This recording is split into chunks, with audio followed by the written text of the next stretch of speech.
contemplarmos aqui o Evangelho, vemos muitas lições de Jesus, como ele evangelizava. Eu quero que você me acompanhe no Evangelho segundo João, capítulo 4. Aqui nós veremos Jesus se encontrando com a mulher samaritana. E no Evangelho de João, capítulo 4, eu quero fazer leitura aqui nesta passagem, do versículo 3 em diante. Saiu da Judéia e foi outra vez a Galiléia, e era necessário passar por Samaria. Veio a uma cidade de Samaria chamada Sicar, junto à herança que Jacó deu a seu filho José. Estava ali o poço de Jacó. Então Jesus, cansado do caminho, se sentou junto do poço. Era como a hora sexta.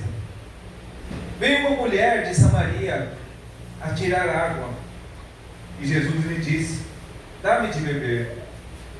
Pois os seus discípulos tinham ido à cidade comprar de comer. A mulher samaritana lhe disse: como você, sendo judeu, me pede a mim de beber, que sou uma mulher samaritana? Porque os judeus e samaritanos, eles não se tratam entre si. Respondeu Jesus e lhe disse: se você conhecesse o dom de Deus e quem é que te disse, dá-me de beber, você lhe pediria e ele te daria água viva. Até aqui por enquanto. Nosso objetivo, ao querer comunicar o Evangelho, como vemos aqui no exemplo de Jesus, nosso objetivo é construir uma ponte e não queimar a ponte. Construir a ponte significa buscar um relacionamento, buscar conhecer a pessoa, criar uma amizade. Aí nós começamos a construir uma ponte. Essa ponte que nós estamos construindo é por onde logo nós estaremos passando com a mensagem do Evangelho. Mas primeiro nós construímos a ponte. Amém? Então, Jesus, ele se encontra com essa mulher, mas olha que interessante, essa mulher veio na hora sexta, e a hora sexta é equivalente a nosso meio-dia. Imagina, o horário mais quente do dia, essa mulher vai naquela fonte a buscar água. Por que ela foi no horário mais quente do dia? Porque ela não foi de manhã, né, que era mais tranquilo e as outras pessoas iam de manhã, sabe por quê? Porque ela tinha uma vida que depois Jesus revela a vida dela, que muitas pessoas já faziam fofoca dela. Então ela, para não se sentir mal, por isso estava indo nesse horário diferente, onde não havia quase pessoas para lá, mas ela teve uma surpresa ao chegar ali, porque ainda que pessoas julgassem ela e fizessem fofoca dela, Jesus estava disposto a se aproximar a ela, independente do que as pessoas viessem a pensar de Jesus se aproximando a uma mulher. E agora eu pergunto para vocês: como é que nós queremos alcançar os inconversos se nós não estamos dispostos a ir aonde eles estão? Você viu, possivelmente Jesus pudesse também ser rotulado como alguém que está falando com uma mulher que não tem uma vida que é muito correta, mas Jesus não se preocupou com isso. Jesus estava mais preocupado com a pessoa que ele queria alcançar. Amém? Então, nós, amados, não devemos fugir das pessoas do mundo, senão que nós devemos tratar de levar realmente o Evangelho de tal maneira que saturemos o mundo com o Evangelho. Perceba que Jesus, ele se preocupa com ela. Agora, será que nós estamos seguindo o exemplo de Jesus de preocupar-nos com os perdidos? Quando foi a última vez que você se aproximou a alguém que não conhece a Jesus, ou um colega de trabalho, ou um amigo, e você começou a tratar de desenvolver uma amizade com essa pessoa sincera, para construir uma ponte, para poder passar o Evangelho por meio dessa ponte, para poder mostrar para a pessoa a salvação? Aqui a Bíblia diz, logo no começo da passagem que começamos a ler, era necessário passar por Samaria. Era necessário. Ou seja, Jesus se preocupava. Jesus, ele saiu da sua zona de conforto. Eles tinham um problema entre judeus e samaritanos. Tanto é que a mulher disse: como você, sendo judeu, me pede a mim, uma samaritana, água? Ou seja, havia um conflito. Mas Jesus sai da sua zona de conforto. Era necessário. Havia uma pessoa que ele precisava encontrar. Havia uma pessoa que estava sedenta. E ele chega a essa mulher e rompe essa barreira cultural. Amados, às vezes nós não queremos sair da nossa zona de conforto. Queremos só estar com os limpinhos, né? Queremos estar só do nosso jeito e não queremos se sujar as mangas para ir onde está o necessitado, onde está a pessoa suja. Mas Jesus, ele estava rompendo as barreiras. Era necessário. Uma vez Deus manda a um homem chamado Jonas para sair também da sua zona de conforto e ir para Nínive, para pregar lá em Nínive. Só que Jonas sabia quem era o povo de Nínive, que era um povo que tinha feito muita maldade para o povo judeu. E ele começa a não querer obedecer a Deus. Você sabe como prosseguiu a história, né? O fato de Jonas querer se manter em desobediência fez com que, ao entrar no barco, fugindo, indo para Tarsis, viesse uma tempestade. E aquela tempestade só foi solucionada quando Jonas confessou ali para os demais marinheiros o que estava acontecendo e da necessidade de que ele fosse jogado no mar. Que tremendo, porque Deus preparou ali, né, aquele grande peixe. Jonas refletiu já no fundo do poço da desobediência e se arrependeu em certa forma e volta então a querer obedecer a Deus e pega o rumo para ir para a obediência, né? Mas Deus o chamou a sair da sua zona de conforto. Amados, evangelismo é isso. A gente tem que sair da nossa zona de conforto. Nós vamos ter que ir aonde estão as pessoas. Hoje o pastor nos levou a falar com tantos vendedores de drogas, a tantos usuários de drogas. A nossa zona de conforto é bom ficar aqui só, né, onde estão os sãos. É fácil ser sal no saleiro, é fácil ser luz onde estão outras luzes, né? Mas a tua luz vai brilhar mais aonde estão as trevas. Amém. Ali é onde a nossa luz vai brilhar mais. Aqui nós temos quantas pessoas próximas aqui a nós, esperando que nós possamos sair da nossa zona de conforto e possamos ir aonde eles estão, como Jesus fez. E o Evangelho nos leva a isso, a sair da nossa zona de conforto. Aqui vemos também Jesus usando tato. Nós precisamos usar tato na evangelização. O que é usar tato? É falar a coisa certa na hora certa. E isso é quando nós somos guiados pelo Espírito Santo. Amém? E Jesus, ele fala a coisa certa na hora certa. Agora, quando ele se encontra com essa mulher, ele não chama aquela mulher, sabendo da vida dela, de imoral. E começa a falar coisas julgando aquela mulher. Ele não fez isso. Senão que Jesus nos mostra como agir. E da mesma forma, quando nós vamos às pessoas que possivelmente estejam em uma situação não tão favorável como a nossa, nós não vamos lá querendo nos julgar melhor que eles. Pelo contrário, porque a Bíblia diz que todos pecaram. Você e eu também temos pecado. Nós todos estamos no mesmo barco, estamos na mesma situação, porém nós encontramos a solução, encontramos o pão da vida, encontramos a água da vida e queremos mostrar para eles também como encontrar o pão da vida e a água da vida. Amém. E vamos e nos aproximamos das pessoas não com o intuito de julgá-los, mas com o intuito de mostrar para eles o caminho de onde está a solução para as suas vidas. Amém? Devemos falar então, irmão, quando nos aproximamos das pessoas, não um linguajar, possivelmente aqui, de crente já. Não esse linguajar crentez, né? Senão nós devemos falar o linguajar das pessoas, porque imagina, você se aproxima a outra pessoa lá, você já faz parte do corpo, já foi lavado no sangue. Imagina, o cara não tem nenhuma noção de termos evangélicos, cristãos, da palavra, né? Na parte do corpo, quem sabe que me vai lavar? Então, nós devemos ir no linguajar das pessoas, de uma maneira que as pessoas possam entender o que nós queremos nos comunicar a elas, amém? E Jesus começa então um diálogo com essa mulher, e ele usa uma metáfora.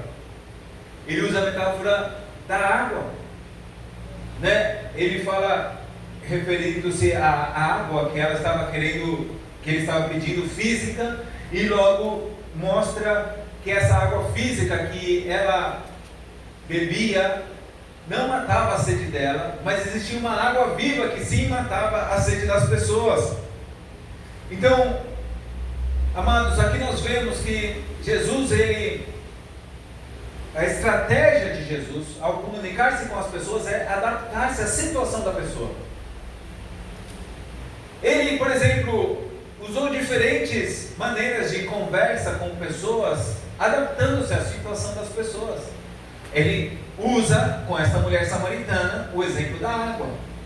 Mas quando ele vai falar com Nicodemos, ele aborda Nicodemos de outra forma. Ele fala sobre o novo nascimento. Quando ele fala com o jovem rico, né, ele fala para o jovem rico fazer outra coisa, né, vender tudo, imagina.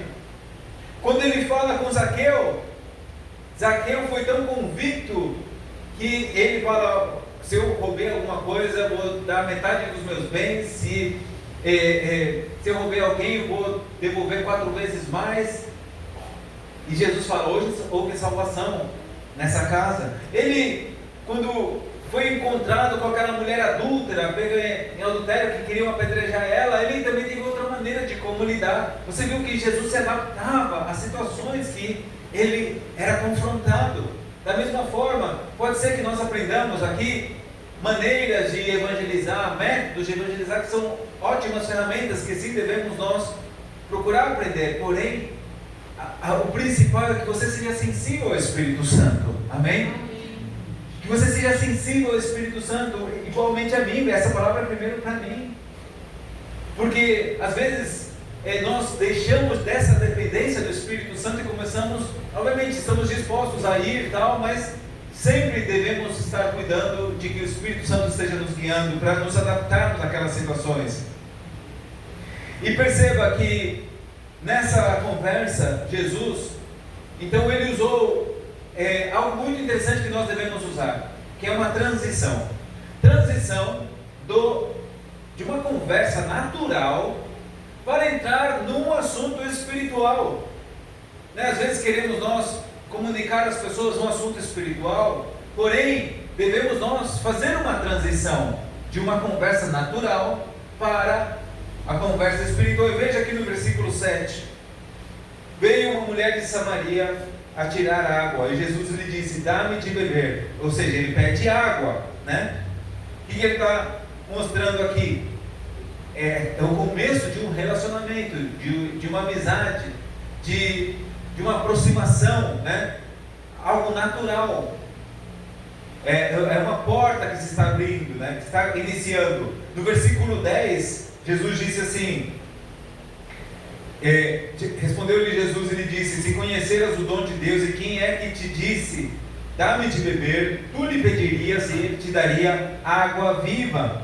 Ou seja, agora aquela água, Jesus fala para ela: me dá água física. Mas aí Jesus agora põe o ponto de falar, aplicando na água espiritual. Ele começa agora a falar de água espiritual para a mulher. Ou seja, já está fazendo uma transição. Ou seja, Jesus está criando a oportunidade por meio de começar a falar dessa água viva. Agora, olha o versículo 18: porque 5 maridos você teve, e o que agora tem não é teu marido. Isso você disse com verdade. O que Jesus está falando aqui? Jesus, ele tinha mostrado para aquela mulher a vida dela. E agora Jesus confronta a vida dela com a lei de Moisés. Com a lei de Moisés. Possivelmente, então, com aquela pessoa que ele estava vivendo, né, ela já tinha tido 5 maridos, eu não sei se eles morreram, eu não sei se ela se divorciou deles, não sei, a Bíblia aqui não fala, mas ela teve 5 maridos. E o que ela estava agora, ela estava amaziada com ele, né? Não estava casada com essa pessoa. E Jesus então, mostrando a lei, confrontando ela com a lei. E verso 26 diz assim: Jesus lhe disse: eu sou o que fala contigo. Ou seja, aqui Jesus mostra a revelação de quem Ele é. Então, essa é uma forma que nós podemos usar o relacionamento, a aproximação com as pessoas, criar essa oportunidade, né, onde nós começamos a usar algo físico para transicionar para algo espiritual. Então, nós utilizamos a lei de Deus para então revelar a Jesus. Amém? Para então revelar a Jesus. Ou seja, que quando nós vamos possivelmente abordar alguma pessoa num evangelismo pessoal, talvez com um amigo de trabalho, com um colega de estudo, com algum vizinho, começamos nós a criar um relacionamento. Como?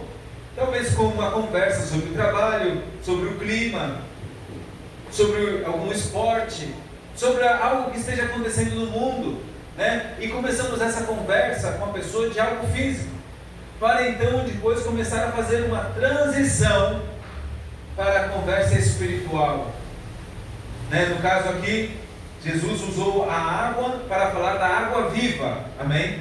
Então, utilizamos o exemplo de algo físico para começar a entrar em um assunto espiritual.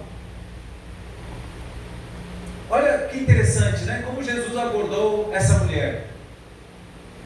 Isso fica de lição para nós também, com esses princípios, amém?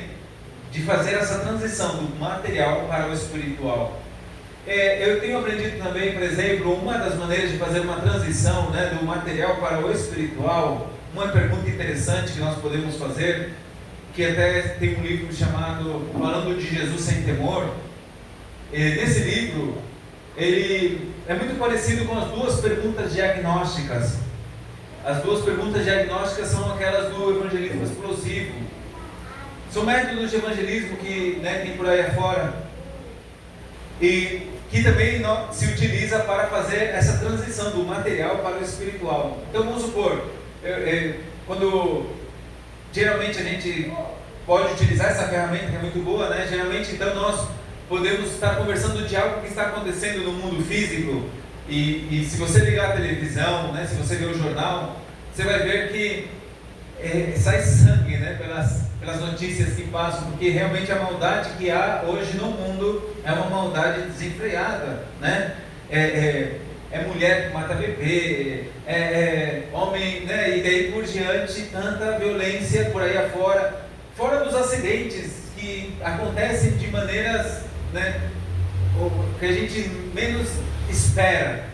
Por exemplo, no Rio de Janeiro, o homem caminhando lá em certo lugar e cai um botijão de gás na cabeça dele, que alguém jogou de um dos andares do prédio, e o cara morre, imagina, com um botijão de gás. Quando você pensa que pode acontecer uma coisa dessa? Ou o outro está caminhando na rua e de repente vem um cachorro, passa, tropeça no cara, o cara perde o controle assim, levanta um pouco e cai de cabeça e morre. Olha, morreu atropelado por um cachorro, né? Então, amados, a gente vê ali como que a nossa vida é efêmera, né? Como a nossa vida é tão passageira, como tem um ditado que diz que para morrer basta estar vivo. A nossa vida é como uma vela. A vela, quando ela está acesa, ela está morrendo. É da mesma forma a nossa vida. Cada dia que passa não é um dia mais, é um dia menos. E tem outra frase que diz o seguinte, que de 10 em cada 10 pessoas, todas morrem. Vai chegar a tua hora, vai chegar a minha hora, é a realidade do mundo. Meu pai, faz 5 anos, né, partiu com o Senhor. E que dor foi que quando meu pai partiu com o Senhor, mas como ele tinha Jesus no coração, não é um adeus, mas é um até logo, amém? É um até logo.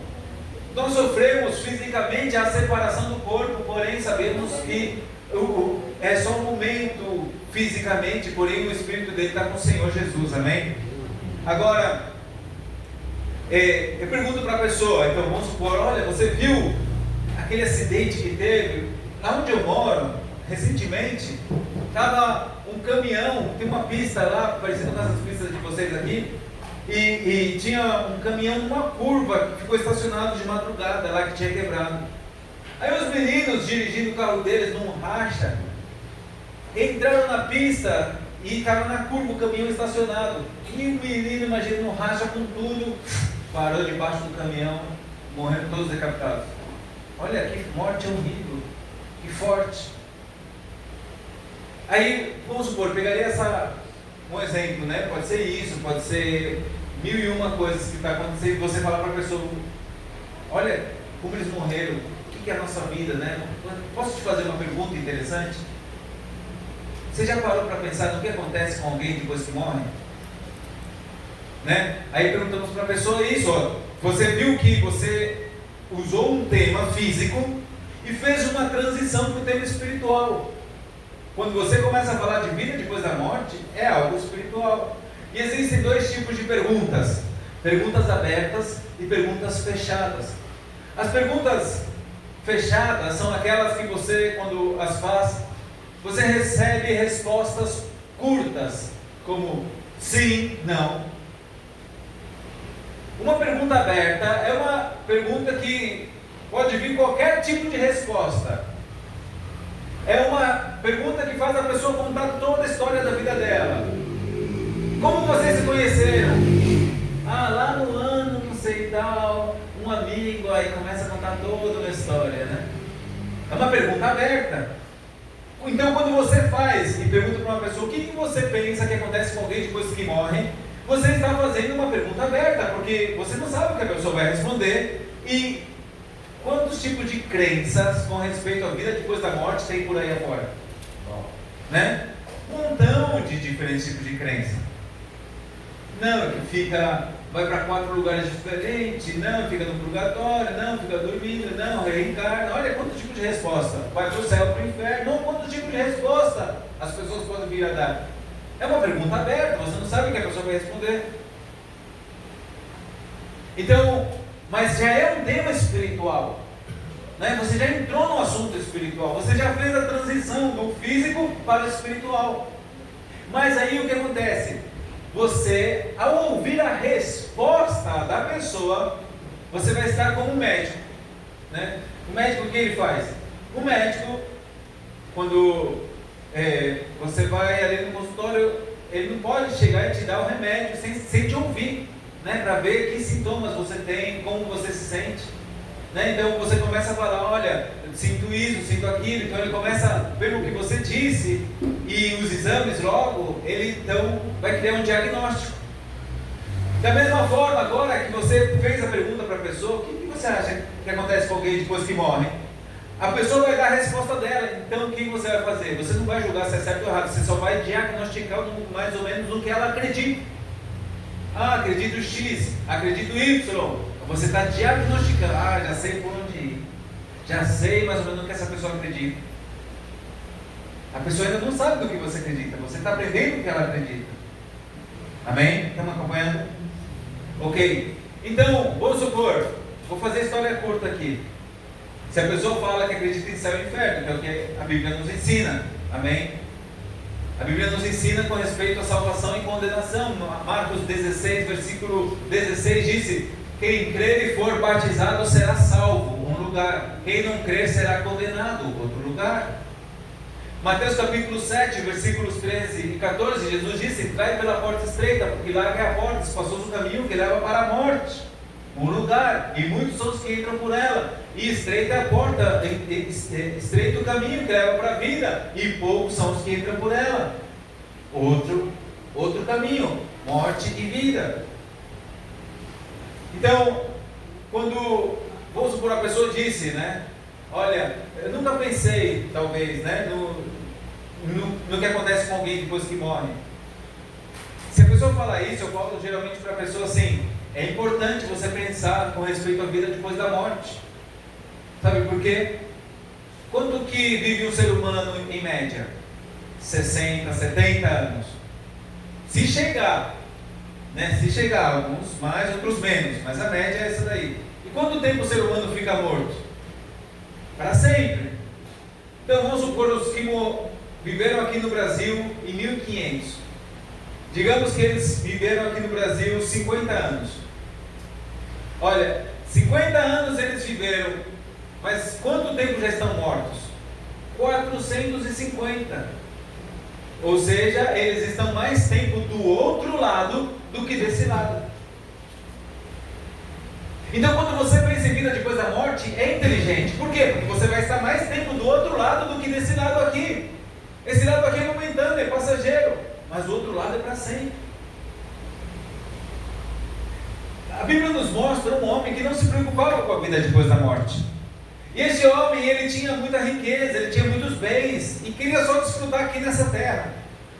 Ele fez grandes celeiros, ele falou, alma minha, agora você tem abundância, desfruta do que você tem. Aí o que aconteceu? Deus aparece na cena, e Deus fala para ele, louco! Olha o que Deus disse para ele.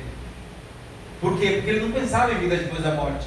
E Deus fala para ele, louco! Então quando uma pessoa não pensa em vida depois da morte, é louco. É louco, porque só está pensando para agora, para as coisas materiais, sendo que a pessoa quando morrer não vai levar nem a roupa do corpo. E não se prepara para a eternidade. E Deus disse, louco, esta noite pedirão a tua alma e tudo que você tem, para quem será?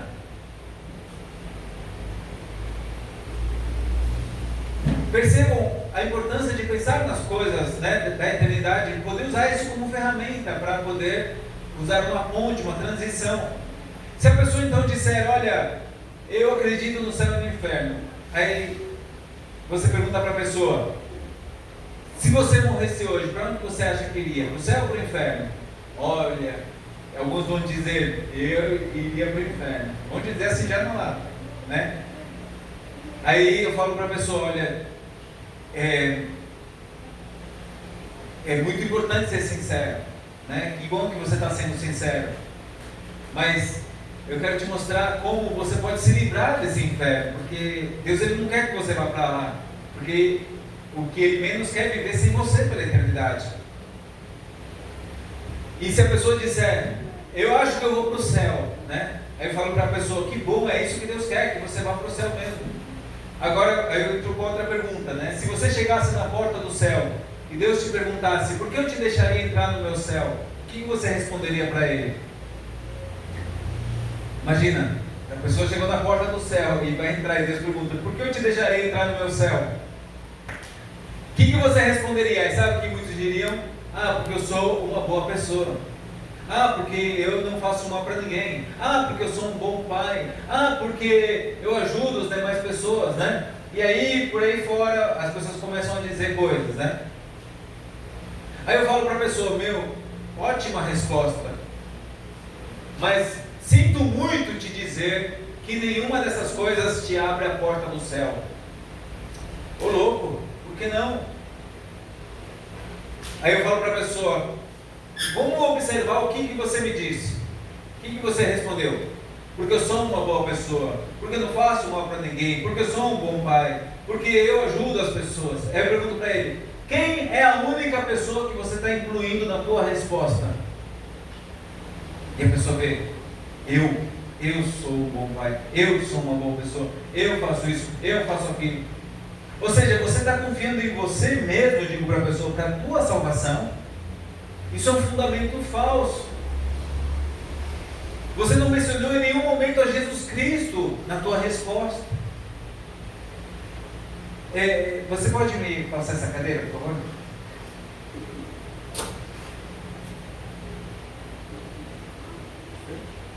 Pode colocar aqui, por favor. Obrigado. Então imaginemos, eu digo para a pessoa assim, se tem a oportunidade, né? Olha essa cadeira. Você está vendo essa cadeira? A pessoa diz sim. Você acredita que essa cadeira pode aguentar o meu peso? E a pessoa dirá sim. E como eu provo isso? Me sentando nela, né? Aí Estou comprovando que a cadeira aguenta o meu peso. Imagina agora que essa cadeira representa Jesus. Então muitas vezes a gente diz assim, acho que eu vou para o céu, né? Porque eu sou uma boa pessoa, tal, porque eu não faço mal para ninguém. E queremos ir para o céu pensando que nós, por nossos meios, podemos ir para lá. Mas a gente não está confiando. Imagina que essa cadeira representa Jesus.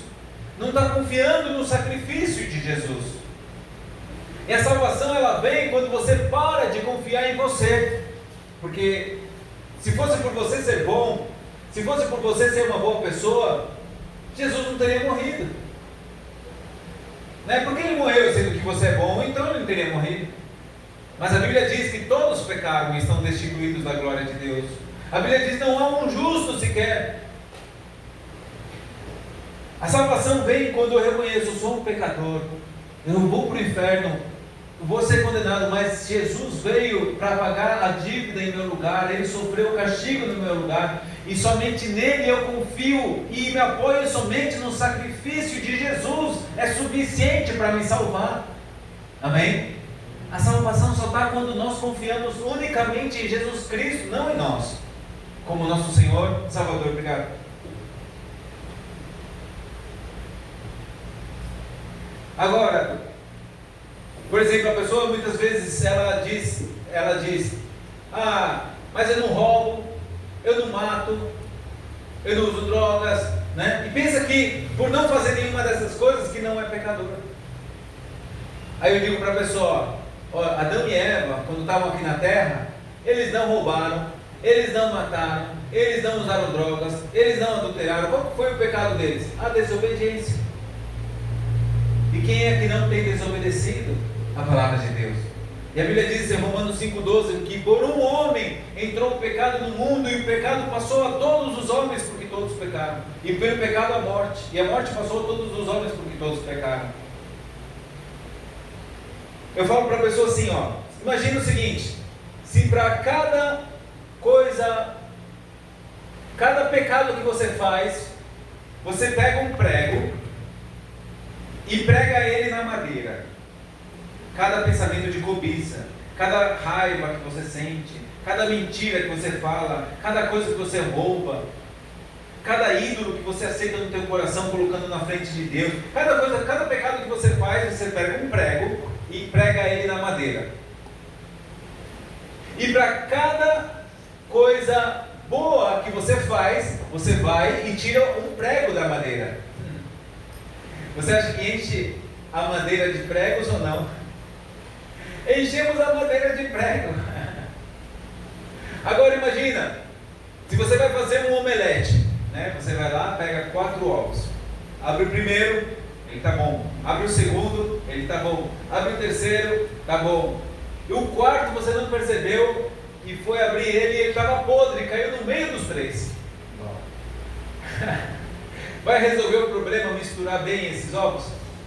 Você vai poder servir, você vai poder comer. Quantos ovos estavam podres?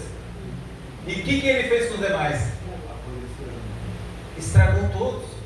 Aí eu falo para a pessoa, você tem coisas boas na tua vida, continue sendo se esforçando por ser um bom pai e tudo isso. Você tem coisas boas, mas você tem um ovo podre do pecado que estraga tudo bom que você faz. Estraga toda a nossa vida. A Bíblia diz em Tiago que se um homem procura guardar toda a lei e erra em um só ponto, é culpado de todos.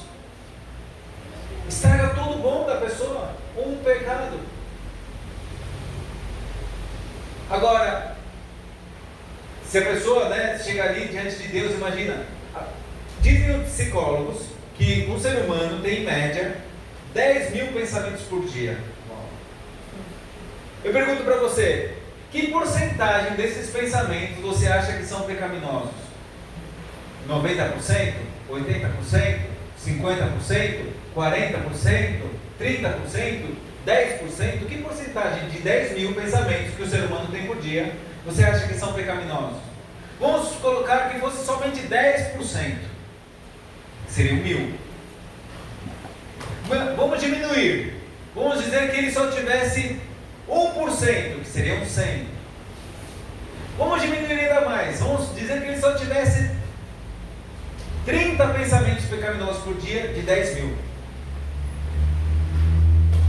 Que seria um santo ambulante, né? Tirasse o sapato dele e já voaria.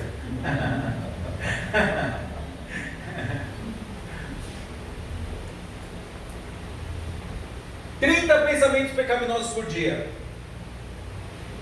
Agora, vamos diminuir ainda mais. E se tivesse só 10 pensamentos pecaminosos por dia? 10 pensamentos pecaminosos por dia.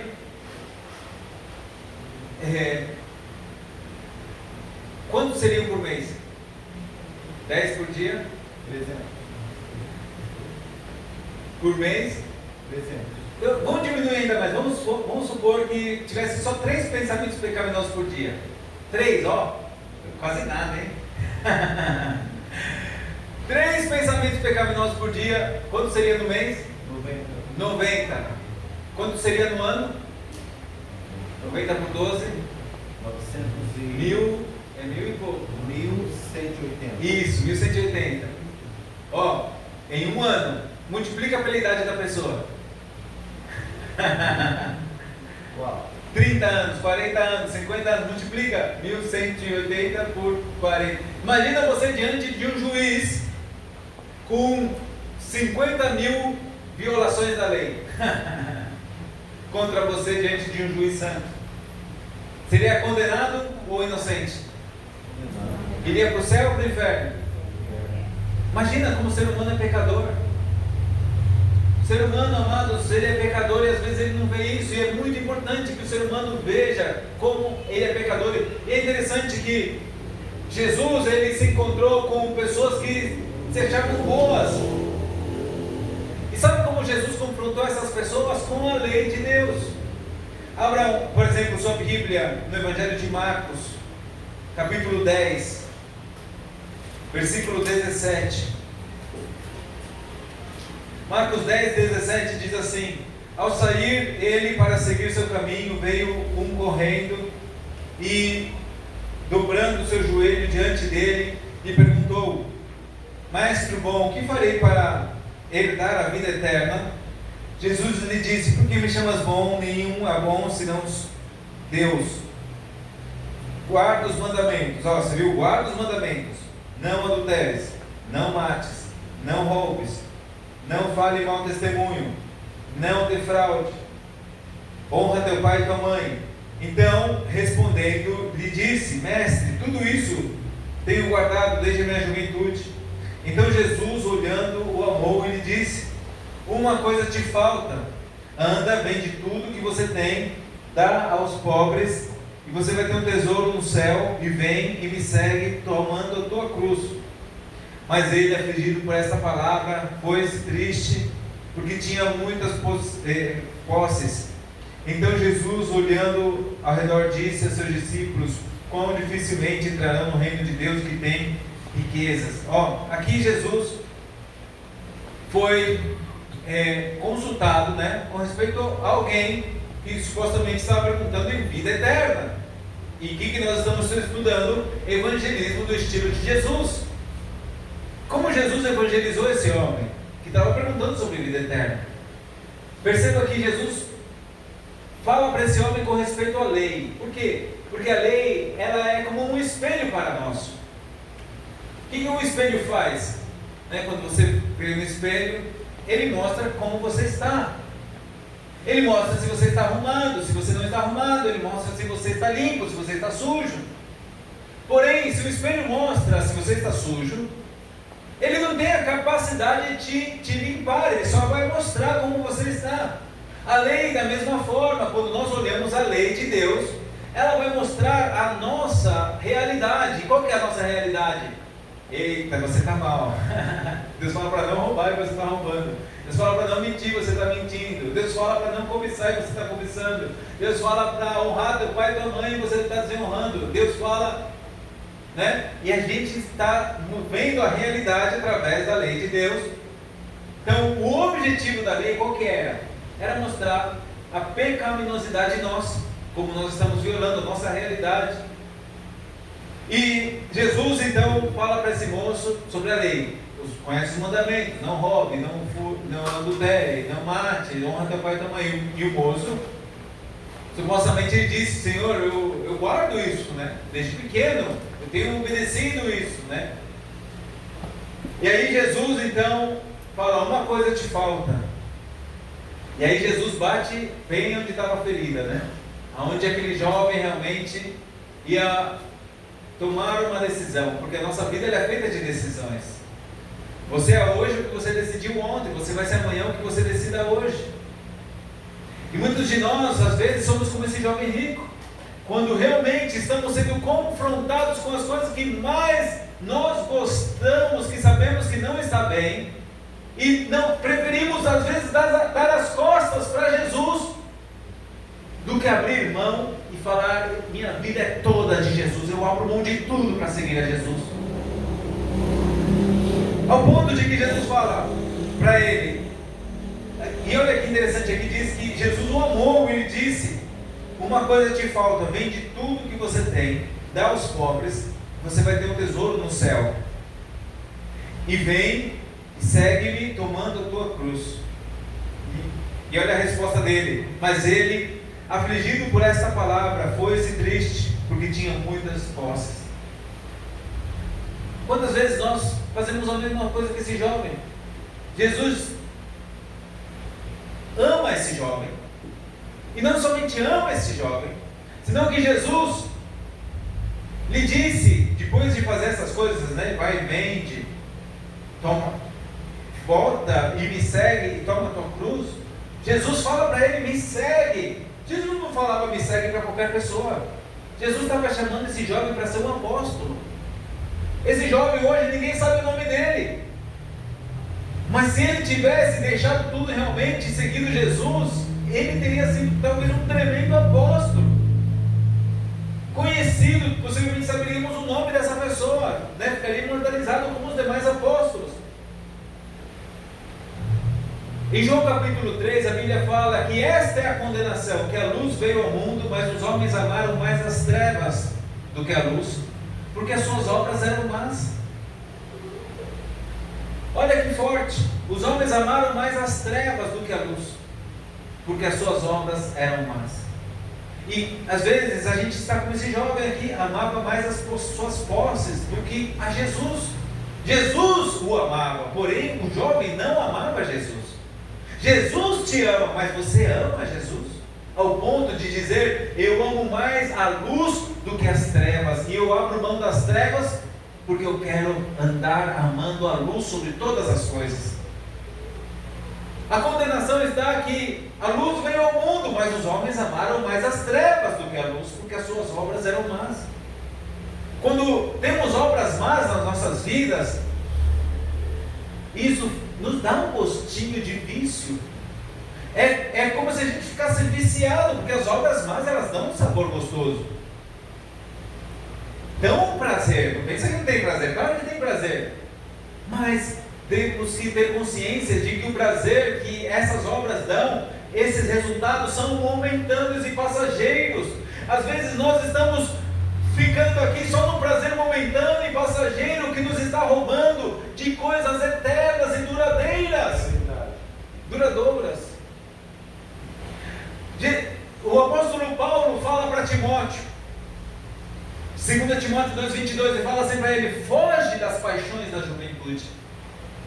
Timóteo estava vivendo aí a puberdade, estava na flor da vida ali com todos os hormônios, e Paulo fala: foge das paixões da juventude.